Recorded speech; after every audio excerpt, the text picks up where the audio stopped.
All right, so we are joined from the heart of Texas in Hartley, Texas, by my friend Jack Harper. We are so glad to have you with us today. Cattle, bovine, agriculture expert. We're in the agriculture career cluster here at Velma Jackson High School. I've got a room full here with me, and we'll get to some great questions from them. We're recording this for all of our friends in Madison County schools: Rosa Scott, Madison Central High School, Germantown High School, Ridgeland High School, the Academic Options Center, and our YouTube channel. Our first guest of the semester in our CCR class. Thank you so much for taking some time for us today. Happy to be here, General, and glad that I could help out. I will see if I can make this as valuable as it should be because I think it's a very important topic. And I'll talk about it here in a little bit, but I mean, we are looking for people to help in the ag industry, and Yeah, it's absolutely. at any level. Yeah, and the ag industry isn't going away because people have to eat, people have to have clothes, and people have to have shelter. And that is three things that agriculture touches every day, all the time. So, but before we get into all that stuff, because you're in sales of bovine feed, you're also in distribution of bovine equipment, which is really cool with some cutting edge technology. You're originally from Texas, went to Texas Tech University. Um, and then we met about 20 years ago, and we were both in the same field, which was not agriculture. So, Right. we both changed careers in our 30s. So tell us a little bit about your background, Texas Tech to Oklahoma State for grad school, and then going working at SMU, and then kind of Yep. transitioning into this field. So, I mean, I'm unique for what I'm doing. A quick question: how many people are behind your computer that I can't see? I've got 14 people in the room with me right now. I can't put them on camera though. Okay, no, we're good. I'm good. We don't want them on camera. I'm just curious. So, uh, like the general said, I started off in recreation. So I actually grew up in farming community. My dad was a veterinarian for dairy cows specifically. So I grew up around the dairies, on the dairies all the time. That was, I would do some summer work there, but then I realized, working in the family business was not always the best way to get paid in the summer. So off I went and I started to blaze my own path. I was always really into sports. I went off to Texas Tech and I'm thinking, okay, I'm going to go to school. I'm going to get a degree and I'm going to teach and coach. And as I was going through there, I knew the whole time I was going to want to referee intramurals. So I show up at Texas Tech my freshman year. I actually got a job as a lifeguard and went over there and started refereeing intramurals. And it was just a good way for me to meet people and stay involved, which if you take nothing else from what I talk about, any of you that are talking about going to school, find a way to get on campus and get involved. I don't care Absolutely. what it is, but get involved. Yep. Because I still run into people that I haven't seen since college. I actually did this on Monday at lunch. I'm driving through town. The guy behind me getting his food. It's like, hey, that's Jack. What have you been up to? Haven't seen him for probably 25 years. All right. But get involved. So as I'm going through there and I'm working intramurals, I'm getting more and more involved. And then I realize, hey, instead of teaching coaching, I can put that off a little ways. I can go to grad school up there at Oklahoma State, get my grad school paid for, and continue to work intramurals, much like the general did. LSU was your grad school, right? Yep. All right. And so I was able to go and get my master's paid for. So now I've got a undergraduate degree in exercise sports science. I've got a master's in leisure studies. And don't let it fool you, it's much less glamorous than it sounds. Um, and then from there, I went off and I spent 8 years in Dallas. And now I'm running an intramural and sport club program. My office overlooks the swimming pool, and I'm right there in the heart of Dallas, which for a lot of people, it sounds like a dream. It sounds awesome. And a lot of people that know me now are like, why did you ever leave? And my go to response, and I will edit it since I am in a learning environment and I'm being recorded. I traded bull stuff for cow stuff. And the advantage to trading bull stuff for cow stuff, at the end of the day, you can go home and you've got recycled cow chow all over your clothes, all over your hands, in your hair, wherever it is. You get in the shower and that recycled cow stuff goes right down the drain. whereas bull stuff has a tendency to stick with you. And I'm not going to sit here and say that my jobs right now are bull stuff free, because I kind of bounce around. Like this morning, I've been in a barn watching the cows milk, testing equipment. My equipment that I was using to test, after about an hour and a half, I finally realized what was wrong with it. And then I'm there. That's a pile of bull stuff. It made my day not go the way way it should be going. Um, but my normal day, like I said, I'm in my office right now, 2023 Ford F-150. It only has almost 67,000 miles on it.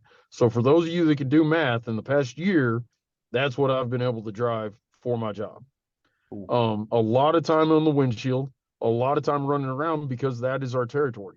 You know, you go around, you have pockets of dairies, and my territory is much of New Mexico and then the Texas Panhandle. And for those of you that own the globe, that's the far northwest part that's closer to Colorado, New Mexico, Oklahoma than it is Austin and Houston. Yeah.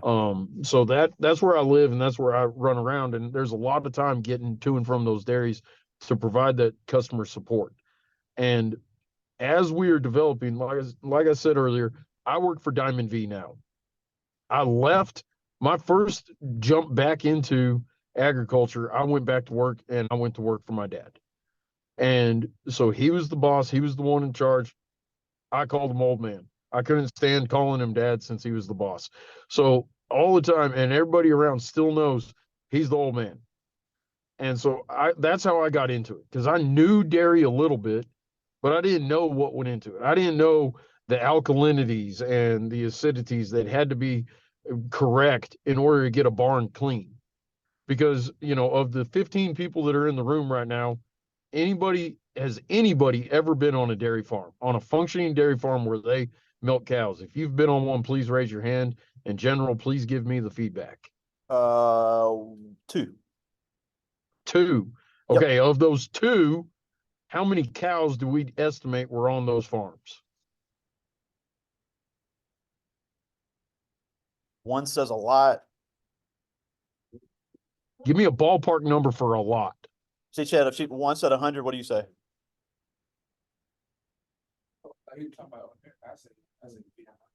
Yeah, he said so many he couldn't count. So both of them were pretty large. Okay, we got Okay, three. so 100 is not large. I will start there. Yeah. The dairy I'm sitting on right now is 3,000. The dairy I was on yesterday, 5,000. The dairy the day before, another 5,000. If I go down the road, I've got a guy right here within probably 10 miles of where I sit, has 200,000 dairy cows. All right. And we're milking all 200,000 of those cows 2 to 3 times a day. Wow. Does anybody want to take a stab at how we are able to get that many cows milked on a regular basis? If anybody wants to try and feedback on how we get that done, take a stab at it. Machines. Machines are correct, and they are becoming more and more automated. Yep. As the dairies have gone on. So, you know, 100 cows, that was typical. You know, I remember growing up going to dairies, 100 cows was, you know, it wasn't unheard of. A big dairy, whenever I was growing up, was 1,000 cows. In my territory right now, I have 2 dairy farmers that I deal with that have less than 1,000 cows. Wow. The industry is changing. And as the industry changes, you know, you used to have 100 cows. Mom and dad were out there milking the cows in the morning, milking the cows at night. Like my grandfather. You know, the kids would, bingo, the kids would help afterwards. You know, they would get the automated machines with the vacuums and different things in order to improve it. But like this morning, what I'm doing, whenever you milk a cow, you don't just attach the machines and vacuum the milk out of her. That would hurt.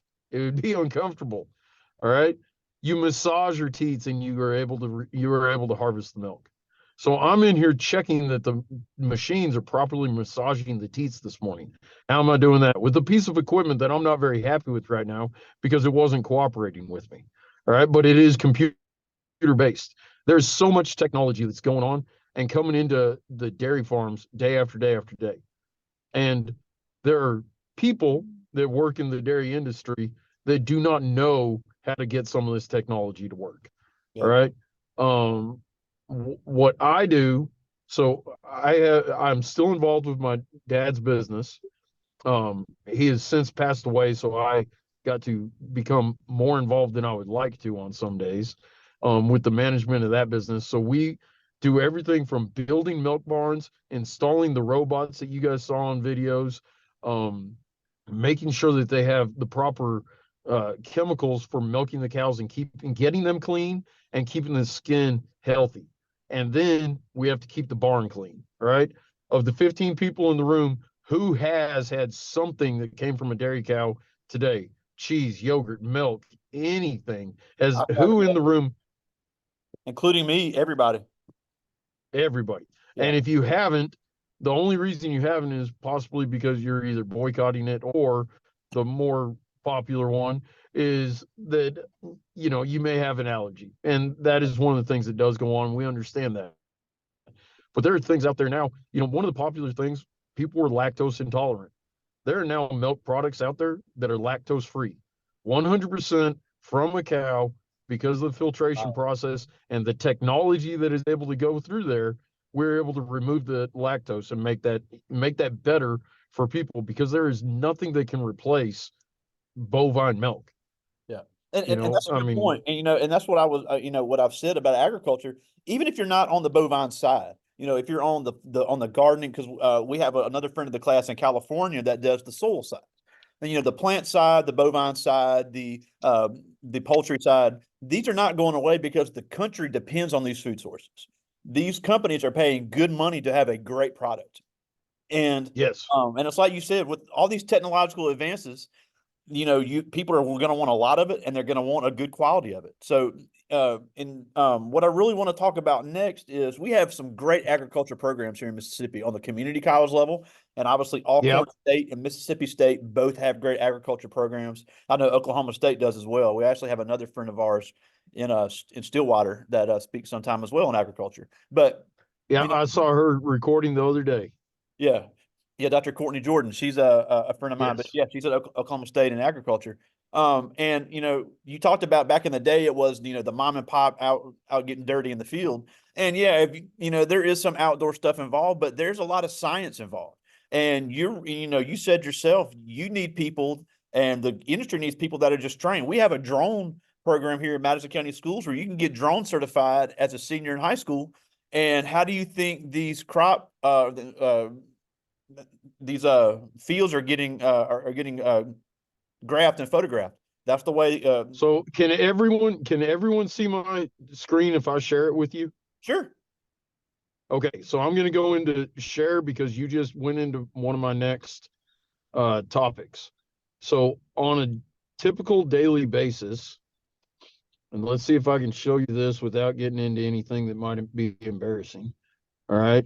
On a typical daily basis, we're now looking at what I am doing most days. Can you see my screen in the Yep. video that's You going? see That's cow chow. it. There's a whole if you put anything into that like a drone, you're not going to get it back. All right. And I'll say that because the other guy that was with me put his drone through that mixer while we were there. What we're doing, we're looking for how well is this feed mixing. Okay. And this is something small, but with the drones, we're able to see it. I carry the drone in my truck all the time. Unfortunately, my drone also met the roof of this building while we were there this day. But before it happened, we were able to see, okay, something's not right. This forage over here in the top left corner is not moving right. It's starting to ball up. It's not moving consistently throughout there in order to get a good mix of all the ingredients for those cows before it gets delivered. And this is something I'm doing probably 2-3 times a week, is putting a drone up in the air over dairies and looking for opportunities around the feed mixing to make it more consistent, because all these dairies, they all pay a nutritionist to formulate what their rations should be. And if you're not getting the feed properly mixed, that ration that the nutritionist is coming up with is not going to end up being the proper way that you need it to be. And so that's why we spend a lot of time, a lot of money with those drones, just to see whether or not this cottonseed that he's dumping in is going to go through there, getting properly mixed uniformly to get the proper nutrition and all the proper supplements that our cows need in order to provide that product to our people. So a And so dairy that's just science another person, step that we're doing. this would be a dairy science person or a animal science person? The nutritionist, Yes. yeah, so a lot of them are PhDs in Wow. bovine nutrition. Wow. So, and and every dairy, well, not every, most dairies of significant size, especially, are employing a nutritionist. Wow. And that Thought about nutritionist is visiting the dairy, looking at the recycled cow feed, which for any of you that can't figure out what recycled cow feed is, use your imagination. And that's what we're looking at. But I'm talking to the nutritionist and looking for opportunities like this. I was actually on this dairy at the request of one of the nutritionists I work with on a routine basis. Now, let me ask you this, because obviously we're looking at this machine and people say, well, yeah, that nutritionist has a big time advanced degree. But what type of skill level do these people that run the machines and fix the machines and install the machines have? Because would that be somebody that would necessarily need a college degree, or does somebody with, Absolutely not. okay, is it The just somebody with some the type of certification?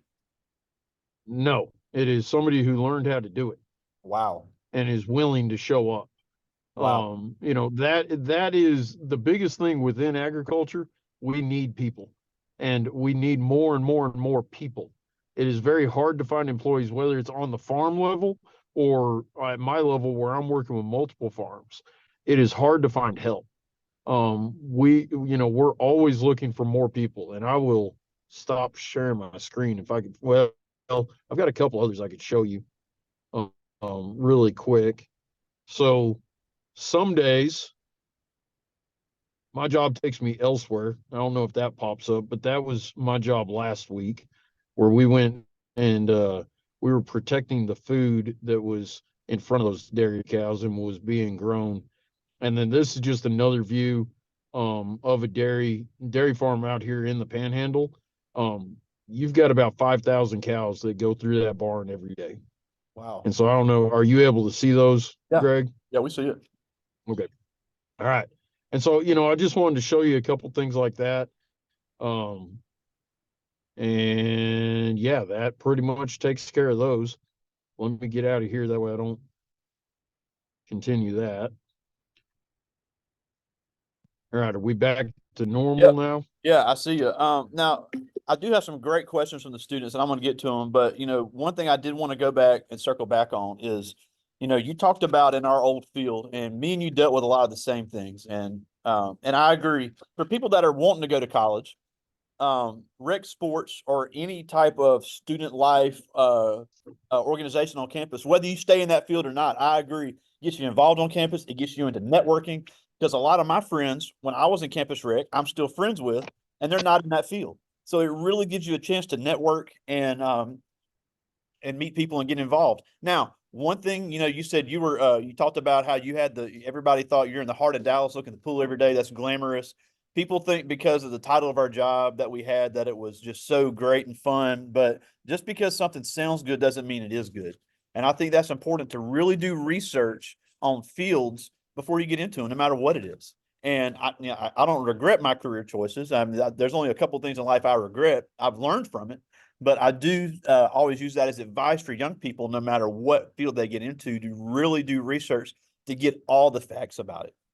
Well, and Yeah, past that is, every situation that you're in, you're going to learn from.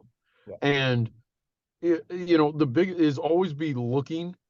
And, even if you're not putting resumes out there and actively pursuing a new job, once you start doing your job to the highest level you can do it, people start to notice. That is how I transitioned from my job at Veterinarian's Outlet to Diamond V. It was not me finding out my resume and putting it out there. I got a phone call, because people who had been working with me in the field were respecting what I was doing and thought I could bring something to their team. And like right now, that's how competitive it is. We actually hired somebody from another company recently. They've started. I've already received 2 phone calls about whether or not I want to go to that company and take his place. Absolutely not. I'm happy where I'm at, you know. But those things happen, and I I think you're going to know who to cite this quote to. But people are going to work with those that they know, like, and trust. Yeah. And so, whether do you know who to cite that quote to, I don't, gentlemen? but that's a great quote. That's a Stig. That's a Stig quote. All right. Right. That is 100% a Stig quote, and I can't believe you haven't heard it. I Yeah. thought you were employed by the man. So, it is, and that's the truth. And whether you're out there getting ready to referee a high school basketball game, or getting ready to go talk about cows, or getting ready to go talk about who wants to buy a glass of tea from the guy there, that you're always going to go back to the people that you know, like, trust. And so if you're able to develop some of that know, like, trust through one position, and then you switch to another position that is going to be adjacent or related to the old one, that's how I'm in this barn today doing this work. Yeah. I'm over here talking about it. Yeah. Now, before I So, get to 2 questions, know, I did want to hit on one more thing, which I think is a very yeah, important skill, especially in agriculture, because some of these kids might be saying, "Man, I'm not getting out there and getting dirty." But a big part of your job is sales. yes, Sales is one to me, in my opinion. I don't offer a lot of opinions in doing this, but in my opinion, sales is the most undervalued and undertaught job, skill in America, because for yes, example, if with you guys moving, distributing these products, selling this feed, you don't have to be an expert on the scientific makeup of the feed.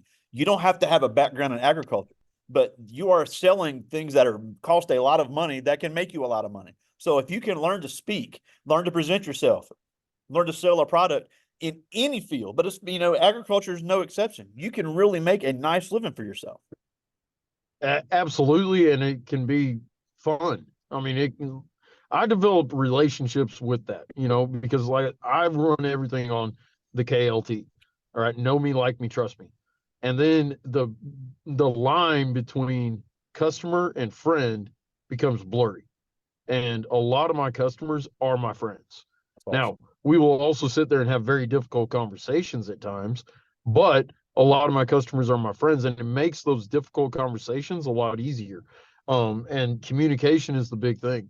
I mean, I'm I'm confident that everybody in the room at some point has had to go and sell popcorn, or whatever it is We've that the got school. some What does the now with this school world's sell? finest chocolate selling it, and we Okay, got some sell for our TSA here during the break. So yeah, you are right.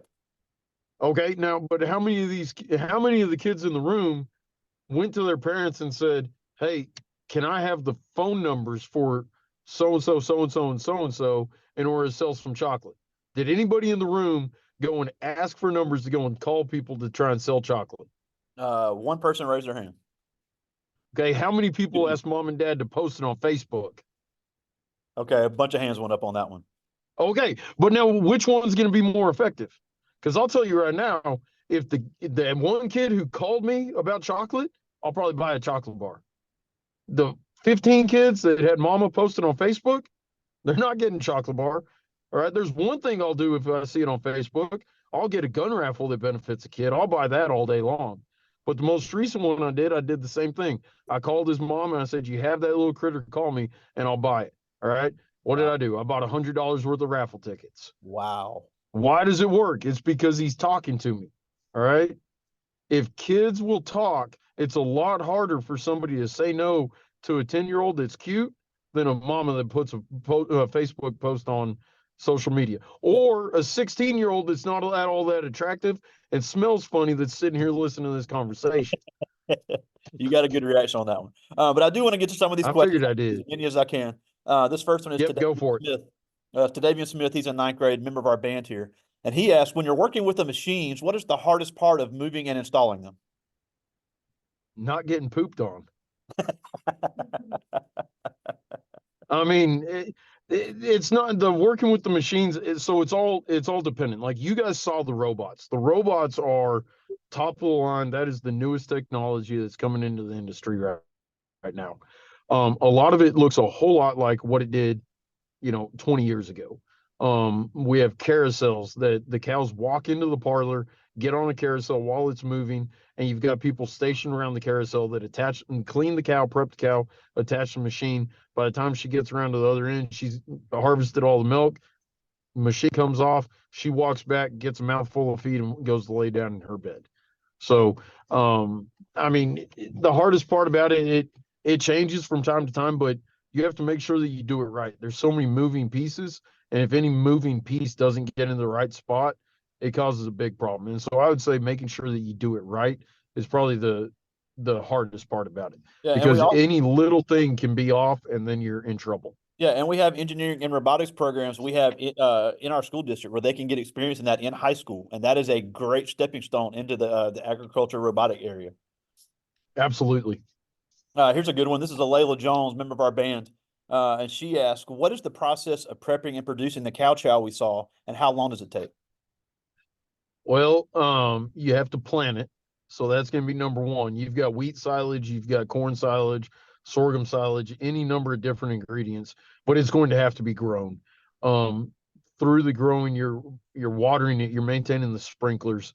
We're talking a pivot sprinkler that can stretch over a field that is 1 mile across. All right. I mean, you're talking huge sprinklers. And that thing just moves around and around in circles and puts down water. Well, if any of those nozzles are clogged up, somebody's having to go out there and do that. You're having to properly fertilize that feed. Once it gets to the proper maturity and it has been properly grown, and it depends on the rain, it depends on anything else. Now we're going to go chop it. We have to make sure that we chop it to the right length. After we chop it, if it's going to be silage, depending on which ingredient it is, there's any number of processes for making sure that it gets properly harvested, gets from the field to the barn in order to be stored. A lot of our silages, they get covered, they go through a fermentation process, and then that once they have been in the pit long enough, then they get fed. Um, right now, guys are still finishing up stuff that they harvested in 22, and they're starting to get into the new stuff that they harvested in 23. So there's a lot to it. It gets put in. You were seeing the cow chow being mixed with the drone. They use the loader bucket. They go in there and they mix it up. It's a ingredient. I mean, the one load of cow feed, depending on where you're at, the one that you were looking at on that drone was about 35,000 pounds. That 35,000 pounds is going to get mixed up multiple times throughout the day. Right? There were 5,000 cows. 35,000 was feeding about 2 pens. I think we had 16 pens on that dairy. So you can do the math on that. If 35,000 twice a day is going to feed 2 pens and we've got 16, how many times are we going to have to do that throughout the day? Wow. And we have to make sure we get the right amount of everything in there, because if you go in there and you're supposed to put in 10 pounds per head of cow silage of corn silage, but you go ahead and put in 20, the dairy farmer is immediately going to notice this in the tank in a negative way. Cows could get acidotic. Cows could get the bubble guts. Everybody's had the bubble guts. If you've got the bubble guts, are you going to want to make milk? Probably not. So you got to keep those cows happy and healthy. And a lot of that comes down to what they ingest every day through the feed. So the feed is very important. And and that's why we're here. Yeah, there's people that make that feed that don't ever get in the field. They're literally scientists that are working with those products, those food products, to create the cow chow, and they're in a And lab. so most of what we are doing now with the dairies, they take the raw ingredients, the silage, the corn, the cottonseed, and they're mixing them. That mixer that you were looking at was on the farm. So Wow. they're taking they're taking the raw ingredients, they're mixing them, and then delivering them right to the cows. Wow. I just got time for a couple more. This is Precious Willis, one of our volleyball players here. And she asked, "What is the biggest misconceptions about your field?" That we're mean to cows. I mean, we're mean to cows, and the cows aren't comfortable. Um, you've all probably seen the videos. A healthy cow is a comfortable cow and is a happy cow. And a healthy, comfortable, happy cow is going to be more productive. A cow that is stressed, a cow that doesn't enjoy going to the parlor, a cow that is uncomfortable is going to lose production. And if they lose production, they lose profitability. Um, right now the dairy industry is pretty hard. Some of these guys are losing money every day just because of how much it costs to feed a cow and how much they're receiving back for a gallon of milk. Um, some people are not doing too well, but we battle through it and we all pull together and we try and support each other. But I would say probably of anything that we don't take care of the cows, and any dairyman will argue with you until they are blue in the face. That is not the case. Everything we do is about the comfort of the cows. Absolutely, because you got to feed them healthy food to get the best product, because that's for your livelihood when it comes to selling the milk. I just got time for one more. This is Elijah Blackman, and he asked, when you first started doing this, did you see yourself in this position, and what have been the biggest obstacles and challenges you've had to face in this field? Um, yes, actually. So whenever I wanted to get towards a position like this, and I was talking to my dad, he knew I was looking for something different. And I said, hey, all those guys that I've met over the years, because I always met the salesman. I'd be around, I'd tag along, whatever it was. I was trying to get a free lunch. Those were the guys that I got to know. All right. I also knew the people that worked at the office, but I was talking to the old man. I was like, hey, how can I get involved and get back towards sales? I want to get into sales. Ag sales is somewhere where I want to be. How do I do it? And he gave me some advice, but then he also gave me some phone numbers. About 2 weeks later, I think it was, he actually called me up, said, hey, did you get a hold of those guys? Did you find another job yet? It's like, no, not yet. I'm still thinking about it. He said, good. I just had a guy quit. Come work for me. Wow. I worked for him for 6 years. I learned a whole lot. A lot of the things that I use on the day-to-day basis is from what I learned working for the old man, and that was at an entry-level position. As things went on, especially if you work in a small company, you're going to be given opportunities that you may not get in other places. I was able to develop skills that other people were not able to develop, and those are the skills that help me right now. And that's why when there are positions open in my territory, my phone rings. That's awesome. I take pride in what I'm doing, but I also am going to be working hard. And that's the biggest thing. People figure out how to say yes.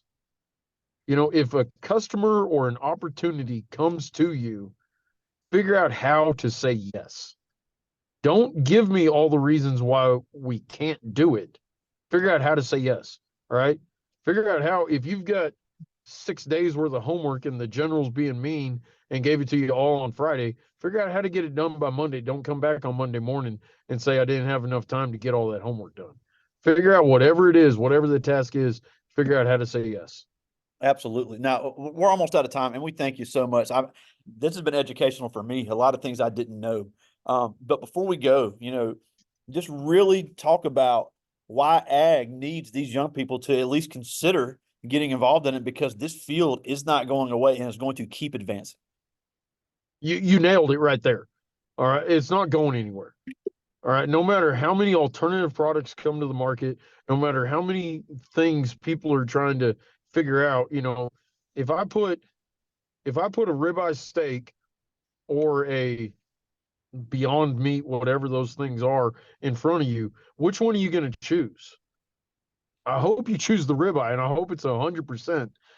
But it's not going anywhere, and the demand for it is not going anywhere because the lion's share and the majority of people, especially in America, want that product.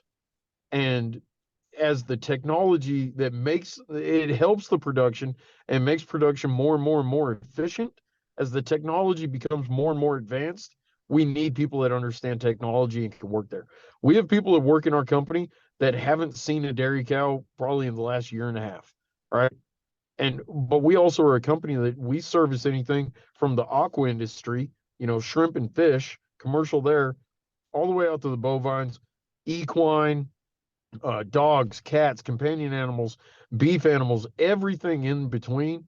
But there are people that have not stepped foot on any of these facilities in a long, long time.